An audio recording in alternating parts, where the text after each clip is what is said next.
오늘은 이 글에 담긴 공지공이라는 좀 생소한 개념을 중심으로 한번 깊게 파고 들어가 보려고 합니다. 네, 맞습니다. 이게 글은 짧은데 그 안에 담긴 밀도가 정말 상당하더라고요. 오늘 저희의 목표는 단순히 이 글을 요약하는 게 아니고요. 그 안에 숨어있는 철학적인 개념들, 공이라던가 역인과율 같은 이런 낯선 단어들을 하나씩 꺼내서 이게 당신의 삶과 어떻게 연결될 수 있는지 그 실마리를 한번 찾아보는 시간이 될 겁니다. 좋습니다. 그럼 그 시작점, 다음이라는 단어부터 한번 제대로 들어가 보죠. 이 글에서는 다음이 그냥 순서를 뜻하는 게 아니라고 딱 선언을 해요. 끝없는 정진, 겉모습만으로 나타낼 수 없는 인간이 되는 길이라고 하고 심지어 신과 함께하는 동행이라는 말까지 나오거든요. 솔직히 다음이라는 되게 평범한 단어에 너무 거창한 의미를 붙이는 거 아닌가? 이런 생각도 좀 드는데요. 충분히 그렇게 느끼실 수 있죠. 근데 이 표현들이야말로 이 글이 어디를 향해 가고 있는지를 아주 명확하게 보여주는 장치라고 봐요. 우리가 보통 다음 단계로 가자 이럴 때는 네. 현재 위치에서 다음 위치로 가는 어떤 직선적인 발전을 생각하잖아요. 하지만 여기서 말하는 다음은 그런 좌표 이동이 아니에요. 그보다는 방향성 그 자체. 그러니까 나는 지금 어디를 향해 가고 있는가라는 아주 근본적인 질문에 가깝습니다. 방향성이요? 그럼 신과의 동행이라는 표현은 이거 혹시 좀 종교적인 의미로 봐야 할까요? 꼭 그럴 필요는 없어요. 여기서 신은 특정 종교의 신이라기보다는 개인이 추구하는 궁극적인 가치나 아니면 우주의 근본 원리 같은 어떤 초월적인 개념으로 이해하는 게 더 정확할 것 같아요. 아하. 그러니까 내 작은 노력이 그냥 나 개인의 성장에서 끝나는 게 아니라 더 큰 어떤 흐름, 더 큰 목적에 연결되어 있다. 이런 믿음. 그 믿음 속에서 한 걸음 한 걸음 나아가는 상태를 신과의 동행이라고 표현한 거죠. 그런 의미군요. 그냥 어제보다 잘했냐 못했냐의 문제가 아니라 내 모든 걸음이 내가 되고자 하는 그 존재의 방향과 일치하고 있느냐 이걸 묻는 거네요. 바로 그겁니다. 그 길을 가는 구체적인 방법으로 공지공이라는 무술을 제시하는데 여기서 갑자기 비유가 아주 강렬해져요. 국정원 블랙요원이나 미국 델타포스처럼 움직이는 걸 추구한다고요? 갑자기 되게 추상적인 얘기하다가 확 현실적인 이미지로 넘어오네요. 그렇죠. 바로 그 지점이 이 글의 묘미예요. 정신적인 지향점이 아무리 높아도 그게 현실의 육체랑 동떨어져 있으면 그냥 공허한 소리일 뿐이라는 걸 분명히 하는 거죠. 한번 특수부대원의 움직임을 떠올려 보세요. 네네. 비가 오던 눈이 오던 옆에서 총알이 날아다녀도 그 사람들 임무 수행 능력에는 변함이 없잖아요. 그렇죠. 외부 환경 때문에 내 마음이나 몸의 기능이 흔들리지 않는 상태. 즉 어떤 극한 상황에서도 제약을 받지 않는 완전한 자유를 상징하는 겁니다. 그 특수부대원 비유는 정말 흥미로운데 이게 공지공의 근본 원리라는 공사상이랑은 어떻게 연결되는 건가요? 솔직히 모든 게 비어있다는 철학이 총알 빗발치는 상황에서 어떻게 실질적으로 도움이 된다는 건지 직관적으로는 잘 와닿지가 않거든요. 와, 그거 아주 좋은 질문입니다. 그 둘 사이에 다리를 놓는 게 바로 핵심이죠. 예를 들어서 작전 중에 갑자기 예상치 못한 폭우를 만났다고 한번 생각해보죠. 네. 보통 사람은 비 때문에 망했다, 작전 힘들어졌다 이렇게 생각하겠죠. 비라는 외부 장애물이랑 임무를 하는 나를 딱 분리해서 보고 비를 부정적인 걸로 규정해버리는 거예요. 그쵸. 보통은 그렇죠. 하지만 공을 체득한 사람은 비를 장애물로 보는 게 아니라 그냥 변화하는 환경의 일부로 받아들입니다. 환경의 일부로 받아들인다. 네, 비가 온다는 현상에 짜증난다거나 불리하다는 내 판단을 더 씌우질 않는 거예요. 오히려 그 빗소리에 내 발소리를 숨기고 젖은 땅을 이용해서 더 조용히 미끄러지듯 이동하고 이렇게 환경이랑 하나가 돼서 움직이는 거죠. 장애물이라는 고정관념, 나라는 분리된 생각에서 벗어나는 것. 그 정신적인 자유가 곧바로 신체적 자유로 이어지는 겁니다. 이게 바로 공의 힘이죠. 이제야 좀 연결이 되네요. 공이라는 게 세상이 텅 비었다 이런 허무주의가 아니라 모든 것에 내가 그냥 마음대로 붙여놓은 이름표나 평가를 떼어내고 있는 그대로 보려는 훈련 같은 거군요. 비는 그냥 비일 뿐 장애물이 아니라는 걸 깨닫는 순간 오히려 비를 활용할 길이 열리는 거네요. 정확합니다. 그래서 이 글에서 공을 이렇게 정의하잖아요.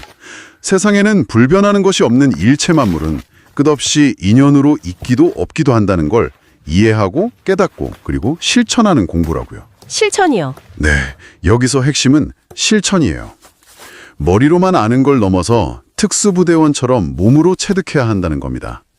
모든 건 고정된 실체가 아니라 관계 속에서 잠시 나타났다 사라지는 현상이라는 걸 온몸으로 깨달을 때 우리는 외부 환경뿐만 아니라 내 안에서 일어나는 감정이나 생각의 변화에도 얽매이지 않게 되는 거죠. 외부 환경의 제약에서 벗어나는 게 공사상이라면 혹시 우리가 벗어나야 할 또 다른 종류의 제약 같은 것도 있을까요? 예를 들면 누구도 피할 수 없다고 생각하는 시간이나 나이 같은 것들이요? 시간이라는 가장 근원적인 제약에 도전하기 위해서 역인과율이라는 훨씬 더 파격적인 개념을 꺼내들죠.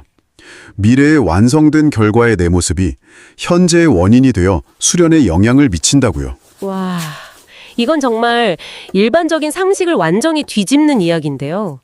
보통은 과거의 원인이 현재의 결과를 만들고 현재의 노력이 미래를 만든다고 생각하잖아요. 근데 미래가 현재의 원인이 된다뇨? 그렇죠. 시간이 과거에서 현재를 거쳐 미래로 흐른다는 우리 통념을 정면으로 부정하는 거예요. 오히려 미래에서 현재로 시간이 흐른다고 보는 관점입니다. 즉, 지금의 나는 과거에 내가 했던 행동들의 결과물이 아니라 미래에 존재할 완성된 나가 보내는 영향력으로 만들어지고 있다는 뜻이죠. 잠시만요. 이게 좀 어려운데 예를 들어서 제가 10년 뒤에 베스트셀러 작가가 된 나를 상상해요. 네. 그럼 그 작가라면 지금 이 시간에 당연히 글을 쓰고 있을 테니까 그 미래의 모습 때문에 지금 제가 노트북 앞에 앉아서 글을 쓴다 이런 이치일까요? 와, 그거 아주 훌륭한 비유입니다. 거기서 한 걸음 더 나아가는 거예요. 단순히 상상하거나 목표로 삼는 걸 넘어서 미래의 그 모습이 실제 하면서 지금의 나에게 중력처럼 영향을 미치고 있다고 믿는 겁니다. 그래서 내가 곧 나의 스승이 되고 제자가 될 수도 있다는 말이 가능해지는 거죠. 아, 미래에 이미 완성된 경지에 이른 나가 스승이 돼서 현재 수련하고 있는 미숙한 나라는 제자를 이끌어준다는 의미입니다. 정말 머리를 한 대 맞은 것 같은데요. 근데 한편으로는 좀 혼란스럽기도 해요. 그 논리대로라면. 지금 수련이 부족하고 게으른 제 모습도 미래에 완성된 제가 이끌어준 결과라는 건데 솔직히 잘 모르겠어요. 어제 제가 운동 빼먹고 게으름 피운 것도 미래에 제가 원해서 그런 걸까요? 이걸 어떻게 받아들여야 하죠? 그 부분이 바로 이 개념을 오해하기 쉬운 지점이에요. 이게 모든 게 정해져 있다는 운명론이나 숙명론이 절대 아니거든요. 오히려 그 반대죠. 핵심은 어떤 미래와 연결될 것인가를 현재의 내가 선택한다는 데 있습니다. 선택이요? 네, 무한한 가능성의 미래가 있고 내가 게으름을 피우는 순간에는 나태하고 정체된 미래의 나와 연결돼서 그 영향을 받는 겁니다. 반대로 수련에 정진하는 순간에는 완성된 경지에 이른 미래의 나와 연결돼서 그 힘을 현재로 끌어오는 것이죠. 미래가 하나로 딱 정해진 게 아니라 여러 갈래길처럼 있고 지금 내 선택이랑 의지가 어떤 미래랑 동기화될지를 결정한다 이 말씀이시군요. 그렇게 생각하니까 나이듦이 단순히 육체의 쇠퇴를 의미하지 않게 되네요. 오히려 시간이 흐를수록 미래에 완성된 나는 더 명확해질 테니까 현재의 나에게 더 큰 힘을 줄 수도 있겠어요. 맞습니다.